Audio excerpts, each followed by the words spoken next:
Hey, what is going on YouTube? Aaron here, back in the Azuma, the most underrated cruiser at Tier 7. Yeah, a lot of people are like, what? What are you talking about?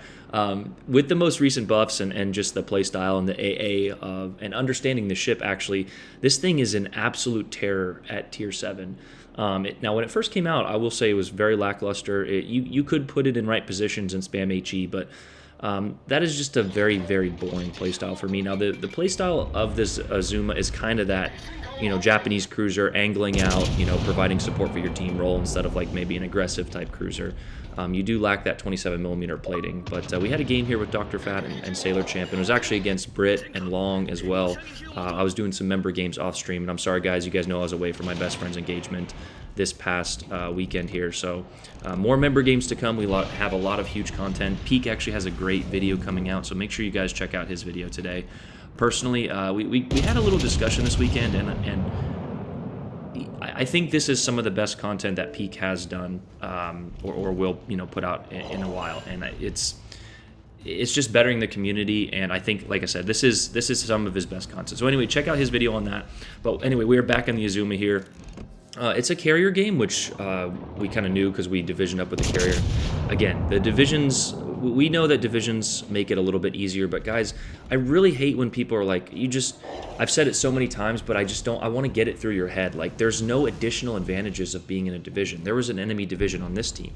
Now, Brit and Long were a little bit in a bad spot because they were down tiered. We met randomly in this game, but divisions, all they add is a little bit of extra communication. Like, if somebody's communicating with this Vladivostok, they should tell him, hey, why are you YOLO rushing in the first 2 minutes? You have weak angles. If you position up near that island and let your destroyers do their things, you can absolutely blap somebody.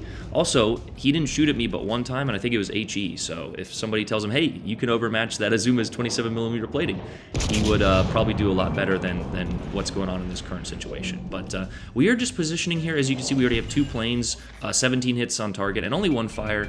The Azuma does lack that little bit of DPM. I think we have around an 18, 17, maybe 20-second reload here, but it is down tremendously from the 26 seconds base reload that it was. And I understand why Wargaming does some of these things, and I just wish that they would maybe think it through a little bit more, because ships like the Azuma and maybe a few others have been severely lackluster, like the P-Bag.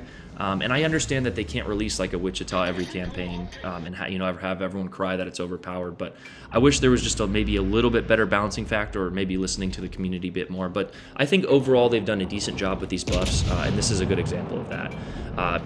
But if you notice our position here, we spawned in the middle, and I really hate the spawns on this map. We've actually talked about it, and I have a video idea in mind, because all of the spawns are on the left side of our base, and instead of leaving them spaced out like they are at Tier 5, they're all, just clumped up here. So a majority of the battle, as you can see in this case, is taking place on the left half and bottom half of the map here around these center islands.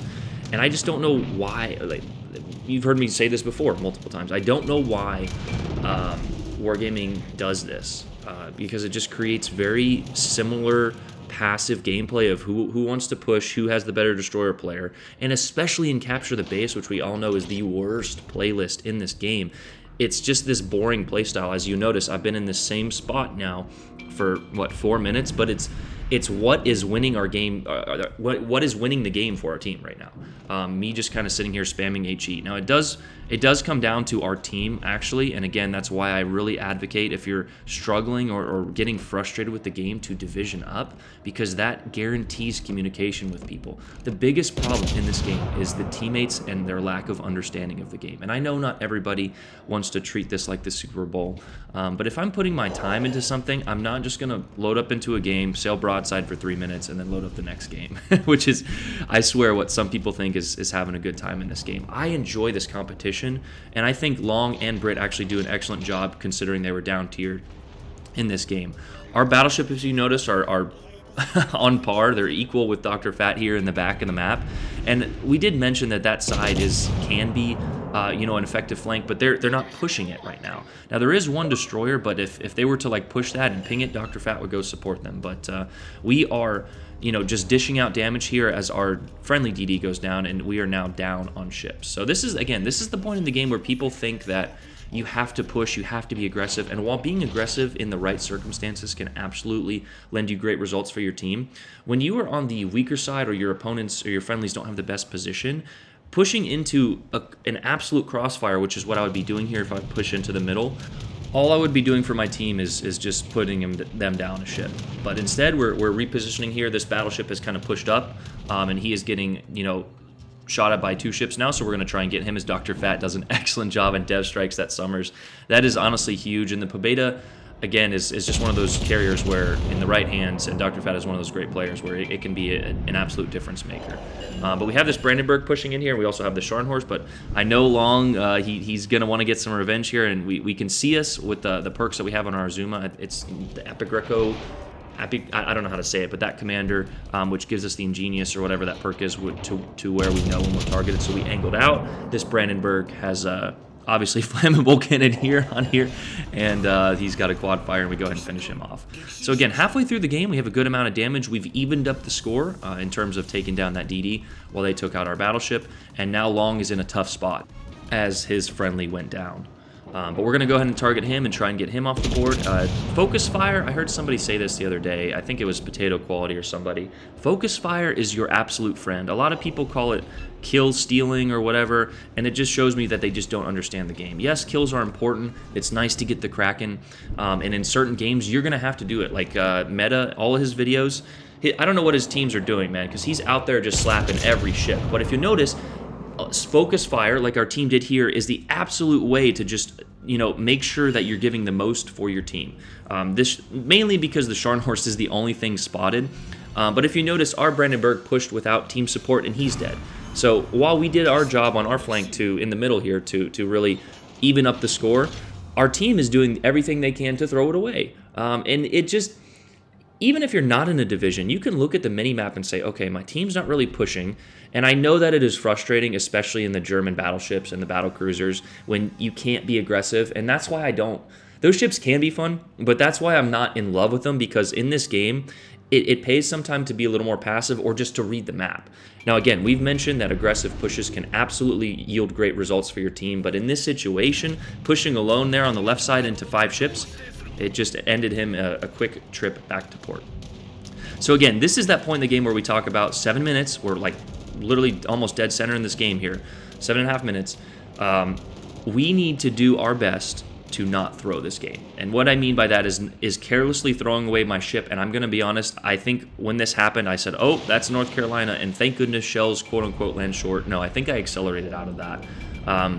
But I was not paying attention to that North Carolina. So that is a lack of situational awareness on my part. But we do have this destroyer in Mr. Brit here in the Kid, which is actually a little bit of a dangerous threat to our carrier.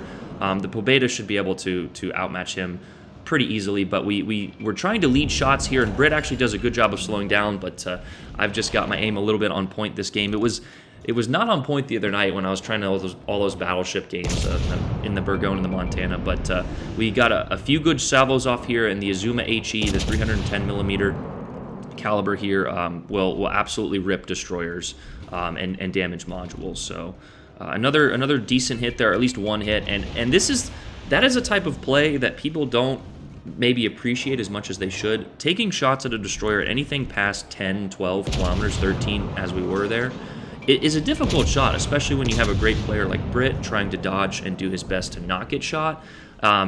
It's very difficult to land those shots. But even that 2 and 3 and 4,000 damage that we're taking off of him gives Sailor in his Friesland a much better chance. I mean, a Friesland should beat a Kid, but let's say that he torps him or whatever, somebody shoots at our destroyer. It gives him a better advantage in that fight, and that's what you should be thinking about. That's what you should be doing in your ship. Now, this Kansas pushes in here, and I'm not going to lie, I don't know why he didn't shoot at me. It's nice when nobody recognizes me in my ship, but this Kansas can absolutely overmatch every part of our boat, and the distance at which he's at, he could take half my health. He could probably kill me in 2 or 3 shots. Now he does have like 33 second reload, so we thought he was going to turn broadside there, but if you look at the minimap, he actually turned in, and I was trying to kill him before he either got rammed or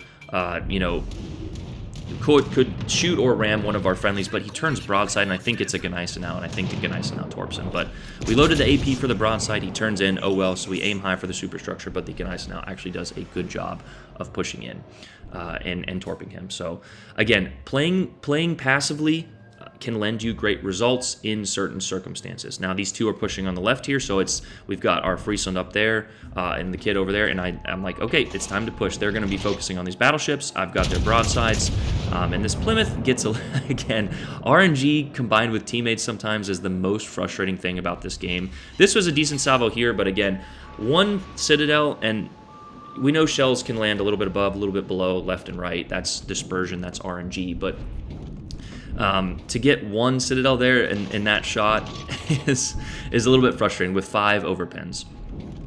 And again, this is kind of just teaching you the pacing of the game. We don't need to. It's just, I know some people don't have a short attention span, but rushing in every game is just, it's not the way. It is not the way, and the results and the XP kind of prove that, but I will let those speak for themselves, and we'll get back to just kind of talking about the game here. Now that Gneisenau, I believe it's the same one, who had a great torp kill.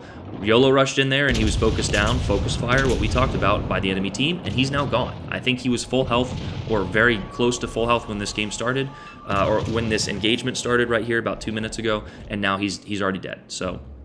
but this game is kind of close. Thank goodness Fat and Sailor focused down the Friesland there. And now we have this North Carolina to deal with. We do have this smoke screen here. I'm not exactly sure who's doing the smoke firing penalty, but we also have a carrier up and the smoke screen's running down. So I'm just going to try and do as much damage as I can while also trying to target the Plymouth. I don't remember if the Plymouth was a smoke or a radar, but regardless of that, it is potentially a radar cruiser, which is something you guys should keep in the back of your head when trying to improve as a player. And what I mean by that is knowing, which ships can carry radars, which ships are radar cruisers, etc. And keeping that in the back of your mind. I see destroyer players rush a radar cruiser, like they, it's like, and then they'll smoke up. Like, he has radar, dude. What do you just gave him a free smoke screen. But again, I think this was a smoke Plymouth, but again, we're not sure. So we're going to try and target that. I'm lucky this North Carolina didn't push in. We got 2, I guess, potentially lucky circumstances here, but because we angled and mitigated all that damage at the beginning, we can now play with our damage here as we get a beautiful salvo, what should have been that first salvo of 2, 3, 4, I think 4 Citadels there on the Plymouth, and he is off the board. That is also the high caliber, and just an overall, I think, a very good game in terms of knowing what to do, knowing how to do it, good team communication, because if you look at the scoreboard at the end of this game, I think we break 3k XP. We were targeted by a few ships, but we mitigated that damage, and now it's towards the end of the game, we're able to use that damage.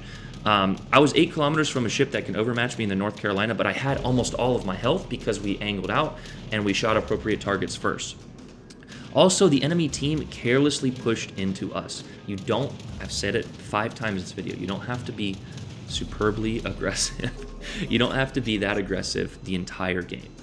But here's the end of the game. We got this Lexington. He actually did move up. I will give credit to the Lexington. I think he had a half-decent game here, but Fat was doing his absolute best to put fighters in, as I think we try to invite somebody here for our final member game. But make sure you guys are subscribed to the channel. I hope you guys like this little video with the Azuma here. It shows the strengths of the ship and how powerful it can be. We have 3 kills here, I think we ended around 150k. I think we cheese the Confederate here on the carrier at the end, but that is one of the downsides of carrier gameplay is you lose that damage unless you can get to him here at the end. There's only a minute left, so we're going to have about 3 or 4 more salvos, but I think Dr. Fat or one of the battleships finish him off here, but there's the Confederate. So high caliber Confederate, 3k base XP, and just a quality team win. So, just playing different games, talking about the games, using them as good examples to teach to you guys. And like we said, make sure you guys are subscribed, join the channel, become a channel member to hop into these games. I try to do them off stream because it's frustrating when you do them on stream and then someone tries to stream snipe and you can't maybe get the best game with your members. I try to give every member at least, once or twice a weekend a good game there. But 31 in first, 23, and then Sailor without any caps does 2k, and then it just kind of drops off.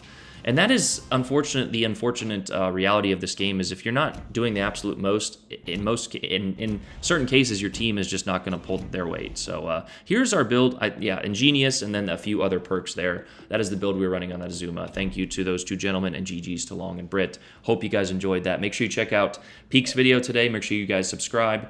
Hope everyone has a great day. AA Run out. Peace.